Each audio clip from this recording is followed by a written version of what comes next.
BJP is hit back at the Congress MP for Hindutva Iran Jibe. BJP says UCC is a part of the constitution advocated by the Supreme Court. Karti's father coined Hindutva saffron terror.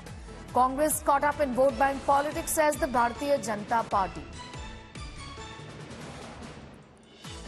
BJP Shehzad Poonawalla responding to what Karti Chidambaram has said. In fact, he was on the phone line with me just a few moments ago, Shehzad, and he says that this is not ideal. Some provisions are welcome, while some aren't. For example, the one that has got to do with live-in relationships. That isn't something that the Congress can ever welcome.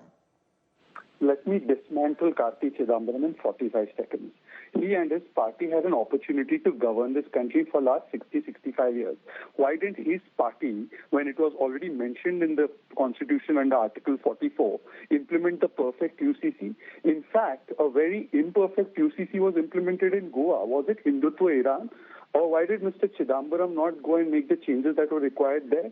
And by the way, the founding fathers of the Constitution, many of whom were Congress people, put Article 44 in the Constitution, advocating for it. The Supreme Court and many high courts have advocated for it.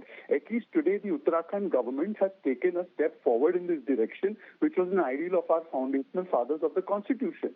But you know, the likes of Karti Chidambaram and his family and the Congress party always try to put the women's rights at the altar of vote bank politics. Shah Banu. To be fair, he did say that this is something that I welcome. I mean, he's not here with me, but this is what he said a few seconds ago, because I did ask him this question about equal inheritance rights. He said that is a provision that is welcome. However, the clause that has got to do with the monitoring of live-in relationships is something that he can't welcome.